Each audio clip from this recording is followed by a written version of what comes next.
నమస్తే, welcome to Aadya TV. నేను మీ స్వర్ణ. ప్రస్తుతం మనతో పాటు ఉన్నారు టీపీసీసీ సెక్రటరీ కోట్ల శ్రీనివాస్ గారు. నమస్తే అండి. సార్, కాంట్రవర్సీ ఎమ్మెల్యేగా పేరున్న జగ్గారెడ్డి గారు కేసీఆర్తో భేటీ అయ్యారు. ఎందువల్ల భేటీ అయ్యారంటారు? మేడం, ఇక్కడ కేసీఆర్ గారు ముఖ్యమంత్రి. ఎవరు కాదన్నా ఎవరు అన్నా ప్రజాస్వామ్యబద్ధంగా శాసనసభ పక్ష నాయకుడు కాబట్టి, లీడర్ ఆఫ్ ద హౌస్ కాబట్టి, జగ్గారెడ్డి గారు సంగారెడ్డి శాసనసభ్యుడు కాబట్టి సంగారెడ్డిలో సమస్యలుంటే గతంలో కూడా రాజశేఖర్ రెడ్డి గారు కాంగ్రెస్ పార్టీ ముఖ్యమంత్రి ఉన్నప్పుడు కూడా తెలుగుదేశం పార్టీ ఎమ్మెల్యేలు వచ్చి పందిసుకపోయారు. వాళ్ళ నిధుల కోసమే కానీ, వాళ్ళ డెవలప్మెంట్ కోసమే కానీ. సపోజు సంగారెడ్డిలో ఏదైనా చెరువో, లేకుంటే సబ్స్టేషనో, లేకుంటే కాలేజో, లేకుంటే డిగ్రీ కాలేజో, మహిళా డిగ్రీ కాలేజో, లేకుంటే డెంటల్ కాలేజ్ కావాలని పోవడంలో తప్పేంటి. అంత మాత్రాన మనం బ్రష్ తీసి కలర్ రాయవలసిన అవసరం లేదు. అప్పుడే పోయిండు అయిపోయింది అంత కోణం అంత దూరం ఆలోచించవలసిన అవసరం లేదు. నియోజకవర్గ పరిధిలో ముఖ్యమంత్రి గారికి చాలా అర్హతలు ఉంటాయి. ముఖ్యమంత్రి శాంక్షన్ అథారిటీ ఉంటుంది అతనికి, కనుక పోయినా పెద్ద దాన్ని మనం చూడవలసిన అవసరం లేదు. రేవంత్ రెడ్డి గారికి జగ్గారెడ్డి గారు కాంగ్రెస్ పార్టీ ఆస్తి. జగ్గారెడ్డి గారు కాంగ్రెస్ పార్టీ ఆస్తి. ముఖ్యమంత్రి దగ్గరికి పోయినంత మాత్రాన మనం చూడవలసిన అవసరం లేదు. నియోజకవర్గ అభివృద్ధి కోసం చాలా మంది వెళ్తుంటారు. రేవంత్ రెడ్డి విషయంలో ఈ ఆస్తి అయిన జగ్గారెడ్డి గారికి ఏఐసిసికి మధ్య ఏదో నడుస్తుంది వైరల్ అని కూడా మరి ప్రచారం జరుగుతోంది. ఏది నడవదు మేడం.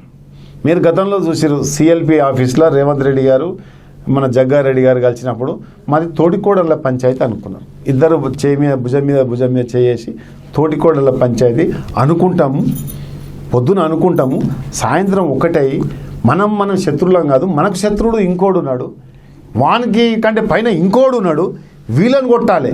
దేశవ్యాప్తంగానేమో బీజేపీని కొట్టాలి, రాష్ట్ర వ్యాప్తంగా ఈ బ్రాండ్ రెస్టారెంట్ సమితిని కొట్టాలి.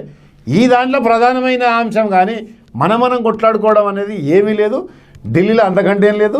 ఢిల్లీలో అందరినీ ఒకే రకంగా చూస్తారు, ఢిల్లీలో ఒకే రకంగా అభిప్రాయాలు వెలుపుస్తారు. అవసరం అనుకుంటే ఇక్కడ నాయకుల అభిప్రాయాలను కూడా వాళ్ళు తెలుసుకుంటారు. జగ్గారెడ్డి గారు కాంగ్రెస్ పార్టీకి ఆస్తి అని చెప్తున్నారు. ఆ ఆస్తికి అంత విలువ ఇవ్వడం లేదు ఏఐసిసి అధిష్టానం కాబట్టి ఆయన టీఆర్ఎస్ లోకి జంప్ అయ్యే అవకాశం కూడా లేకపోలేదు. పూర్తి స్థాయిలో నేను ఖండిస్తున్నాను మేడం ఈ విషయాన్ని. పూర్తి స్థాయిలో జగన్ మాకు చాలా దగ్గర. పూర్తి స్థాయిలో ఈ అందమైన అబద్ధాన్ని, ఏదో టీఆర్ఎస్లో కోతుండనే అందమైన అబద్ధాన్ని ప్రచారం చేస్తున్న విఘ్నులకు ఇంకోసారి చేయకూడదని మీ ఛానల్ ద్వారా మొక్కుతున్నాను. జగ్గారెడ్డి గారు కాంగ్రెస్ పార్టీకి ఇప్పుడు మళ్ళీ చెప్తున్నా ఒక ఆస్తి. ఆయన సంగారెడ్డి కాదు, ఆ చుట్టుపక్కల ఉన్న 4 నియోజకవర్గాలను గెలిపించే సత్తా ఉన్న నాయకుడు. మీరు చూసిరు, మక్తల్ నుంచి మొదలైన భారత్ జోడో యాత్ర సంగారెడ్డిలో ఏ విధంగా సంగారెడ్డే కాదు, అటు నుంచి ఆందోళన, అటు నుంచి పోయిన మహారాష్ట్ర వరకు జగ్గారెడ్డి గారు ఒంటి ఏళ్ళతోని ఆ యొక్క కార్యక్రమాన్ని దిగ్విజయంగా చేసిరంటే టీఆర్ఎస్లో కొనికన్నా మేడం. రాహుల్ గాంధీ గారికి క్రేన్లతోని కింటాల్ పూలు జల్లితే ఇవాళ దుర్మార్గులు సోషల్ మీడియా వేదిక పెట్టుకొని జగ్గారెడ్డి మీద అప్రతిష్ట పాలు చేస్తుంటే తప్పకుండా ఆ సోషల్ మీడియాలో వచ్చిన వార్తలను కేసులు ఇస్తామన్న సంగతి కూడా ఈ సందర్భంగా చెప్తా ఉన్నాను. ఎందుకంటే రాహుల్ గాంధీ గారన్నా సోనియా గాంధీ గారు కన్నా, సోనియా గాంధీ గారిని ఎప్పుడు నా తల్లి అనే సంబోధిస్తాడు తప్ప సోనియా గాంధీ అని ఏకవచనంతో సంబోధించే సందర్భం చూపించమని నేను అడుగుతున్నాను మేడం. అంత సీనియర్ నేతగా ఉన్న జగ్గారెడ్డికి ప్రస్తుత పరిస్థితుల్లో కాంగ్రెస్ లో అంత విలువ ఇవ్వడం లేదు. యువరక్తమైన రేవంత్ రెడ్డి వైపే అధిష్టానం. ఒకటి ఎట్లుంటుందంటే, president, working president, MLA, president, parliament సభ్యుడు, కొంత డిఫరెంట్ ఉంటుంది. ఇప్పుడు మీడియా అట్రాక్షన్ కూడా ఎట్లుంటుందంటే, పార్లమెంట్ సభ్యుడు, PCC president, working president, MLA. ఈ మీడియా ప్రొవగేషను ఒక్కోసారి అట్రాక్షన్ వేరుంటుంది. ఇప్పుడు కేసీఆర్ ఏ పిట్టకథ చెప్పినా మీడియా బాగా అట్రాక్షన్ చేస్తుంది, దానివల్ల ఏం ప్రయోజనం ఉండదు. అట్లా కొంత ఇది ఉంటుంది తప్ప జగ్గారెడ్డి గారు టీఆర్ఎస్లో కోతురనో లేకుంటే డబ్బులకు అమ్ముడు ఆయనే లక్షలు వస్తాడు. ఇవన్నీ ఉట్టి మాటలు మేడం, అందమైన అబద్ధాలు. రాబోయే రోజుల్లో రేవంత్ రెడ్డి గారు జగ్గారెడ్డి గారు కలిసి సయోధ్య కుదుర్చుకుని ముందుకు వెళ్ళే అవకాశం ఉంది అంటారా? జగ్గారెడ్డి గారు కాదు మేడం, ఏఐసిసి సోనియా గాంధీ, రాహుల్ గాంధీ, మల్లికార్జున ఖార్గే గారు చెప్తే జగ్గారెడ్డి గారు, ఉత్తమ్ కుమార్ రెడ్డి గారు, వెంకటరెడ్డి గారు, బట్టి గారు, అదే శ్రీధర్ బాబు గారు, మాకున్న ఎమ్మెల్యేలు, మాకున్న ఎమ్మెల్సీలు, మాకున్న కార్పొరేటర్లు, మాకున్న సీనియర్ నాయకులు, మాజీ రాజ్యసభ సభ్యులందరూ కూడా అంటే ఒక్క తాటి మీదకి వచ్చి మేము పోరాటం చేసిన సమయం వస్తుంది, అది మీరు చూస్తారు. సో కాంగ్రెస్ పార్టీ నేతలందరూ కలిసి ఏ విధంగా ముందుకు వెళ్ళబోతున్నారు? తప్పకుండా మేడం. ఇప్పుడు భారత్ జోడో యాత్రలో ప్రతి ఒక్క నియోజకవర్గంలో మేము రాహుల్ గారి సందేశం తీసుకుపోతున్నాం. అదేవిధంగా త్వరలో ఏఐసిసి బస్ యాత్ర కూడా అనుమతిస్తుంది, ఆ తర్వాత బైక్ ర్యాలీగా అనుమతిస్తుంది. ఇవాళ ప్రజలు కూడా కాంగ్రెస్ పార్టీ వైపు చూస్తున్నారు. 32 నియోజకవర్గాల్లో 4 కోట్ల తెలంగాణ ప్రజలు దగాపడిన నా తెలంగాణ ప్రజలు వీళ్ళందరూ కూడా ఇలా ఎప్పుడు ఎన్నికలు వచ్చినా కాంగ్రెస్ పార్టీకి పట్టం కట్టి ఈ యొక్క అవినీతిపరమైన పాలనకు చమరగీతం పాడాలని ఇవాళ ప్రజలు ఎంతో ఎదురు చూస్తున్న సమయం మేడం. ఎందుకంటే ఈ రాష్ట్రంలో ఏమీ జరగట్లేదు మేడం. పరిపాలన అనేది కుంటుపడ్డది. పరిపాలన అనే పదానికి పర్యాయ పదంగా ఇలా కేసీఆర్ గారు మారిరు. అసలు కుంటుపడ్డ ప్రభుత్వాన్ని ఏ విధంగా తన మాటల గారడి, ఇలా ఆయన ఒక్కడే కాదు, ఆయన కొడుకు మాటల గారడి, కూతురు అంతకంటే మాటల గారడి, అల్లుడు అంతకంటే మాట గారడి, ఇంకో గాడి కూడా అంతకంటే మాటల గారడి. కనుక వీళ్ళు మాటల గారడి. ఇప్పుడు ఒక ఊరికి అవుతాం మేడం, ఒక షో నడుస్తుంటుంది, అక్కడ ఇక్కడ కట్టి ఈ ఒక వైర్ కట్టి దాని మీదకి ఎంచి తిరుగుతుంటారు. అది కొద్దిసేపే చూడబుద్ధి అవుతుంది మేడం, చాలాసేపు చూడబుద్ధి కాదు. ఇలా తెలంగాణ ప్రజలు కూడా ఒక వీధి నాటకానికి, ఒక సురభి నాటకం చూస్తారు. దానికి తెరదీసే రోజు ఒక 8 నెలల సమయం ఓపిక పడితే కాంగ్రెస్ పార్టీ అధికారంలోకి వస్తుంది.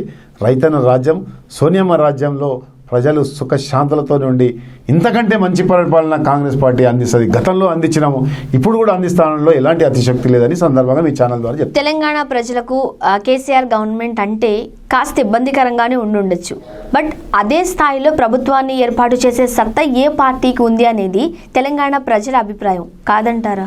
ఈరోజు మేడం తెలంగాణలో టీఆర్ఎస్ అంటే ఇప్పుడు బీఆర్ఎస్గా అవతరించి, బీఆర్ఎస్కు ప్రత్యామ్నాయ పార్టీ ఏదైనా ఉందంటే కాంగ్రెస్ పార్టీ. ఇలా మత చిచ్చు లేపి భాగ్యలక్ష్మి గుడిని వేదిక చేసుకొని కేవలం ఎంఐఎం శాసనసభ్యులున్న దగ్గరనే మత విద్వేషాలు రెచ్చగొట్టి ఈ హైదరాబాద్ నగరంలో ఒక భాగ్యలక్ష్మి గుడి అంటే నేను కూడా మొక్కుతా, మా అమ్మవారి మొక్కుతా. కానీ పెద్దమ్మ తల్లి గుడి ఉంది కదా, కొమరవెల్లి మరల్లో ఉన్నాను కదా, జాంగీర్పూర్లో దర్గా ఉంది, యాదగిరి గుట్ట ఉంది. ఈడుకోరు బీజేపీ వాళ్ళు అంటే భాగ్యలక్ష్మి గుడికి పోతారు. ఎందుకంటే ఆడు ఎంఐఎం ఎంపీ ఉన్నాడు, ఎంఐఎం ఎమ్మెల్యే ఉన్నాడు. కనుక వీళ్ళకు 104 స్థానాలలో డిపాజిట్లు రాలేదు మేడం. గత ఎన్నికలు కానీ ఈ ఎన్నికలు కానీ ఎన్నికలు రాలేదు. ప్రత్యామ్నాయం ఏదైనా ఉందంటే మేము ఇలా బీఆర్ఎస్ను బొందబెట్టడానికి కాంగ్రెస్తోని చేతనవుతుంది, బీజేపీతోని చేతనయ్యే పని ఈ రాష్ట్రంలో బీజేపీకి అంత సీన్ లేదు. మోరోవర్ భారతీయ జనతా పార్టీకి ఈరోజు క్యాండిడేట్లు లేరు మేడం. మాకు 119 నియోజకవర్గాల్లో ఒక్కొక్క నియోజకవర్గాన్ని 4 నుంచి 5 మంది క్యాండిడేట్లు అన్ని రకాలుగా సంసిద్ధమై ప్రజాక్షేత్రంలో ప్రజల సమస్యల మీద కానీ, సమాజ స్పృహ ఉన్నవారు కానీ, శాసనసభలో ఎట్లా మాట్లాడేది, శాసనసభను గౌరవించి ఎట్లా మాట్లాడేది, వ్యవస్థలను ఎట్లా గౌరవించాలి, వ్యవస్థలోని ప్రజలను ఎట్లా గౌరవించాలి, సమాజ స్పృహ ఉన్న నాయకులు మా దగ్గర ఉన్నారు. కానీ ఇలా భారతీయ జనతా పార్టీలో కేవలము మతాల మధ్యన చిచ్చు పెట్టి, మేడం ఎక్కడైనా విన్నారా మీరు? ఇంత జర్నలిజం చేస్తారు కదా, ఒక బండి సంజయ్ అనే ఒక పార్లమెంట్ సభ్యుడు పార్లమెంట్ని కించపరిచాడు. మసీదులు తొమ్మండి, శవాలు వస్తే మీకు, శివాలు వస్తే మాకు. ఇది ఎక్కడ పోతున్నాం మేడం? 75 సంవత్సరాల స్వతంత్ర భారతంలో పార్లమెంట్ ప్రాక్టీస్లో మనం నేర్చింది ఇదేనా? అంబేద్కర్ గారు నేర్పింది ఇదేనా మనకు? అంటే మసీదులు దొమ్మాలనా మనం? మసీదులు ఎప్పుడు పుట్టినాయి, గుళ్ళు ఎప్పుడు పుట్టినాయి, సనాతన ధర్మం ఎప్పుడు పుట్టింది, ముస్లింలు ఎప్పుడు వెళ్ళిరు, హిందువులు ఎప్పుడు వెళ్ళిరు? ఈ గొట్టంగాడు వచ్చి ఇలా మసీదులు తోవాలంటే హిందూ ముస్లింల మధ్య చిచ్చు పెట్టడమే కదా. ఈ దేశము భిన్న మతాలకు, భిన్న కులాలకు నిలయమైన భారతదేశం. ఇలా హిందువులు ముస్లింలే కాదు, సిక్కు, గుజ ఎంతోమంది విదేశాలలో కూడా ఈ దేశంలో బతుకుతున్నారు మేడం. కనుక అలాంటి దేశంలో శాంతి భద్రతకు భంగం కలిగించే విధంగా ఏదైతే భారతీయ జనతా పార్టీ నాయకులు చేస్తారో వాళ్ళ నోరు కాదు, వాళ్ళ నాలుకలు కౌస్తారన్న సంగతి కూడా ఈ సందర్భంగా నేను మనం చేస్తున్నాను madam. Right, thank you so much Srinivas గారు, థ్యాంక్స్ ఫర్ కమింగ్.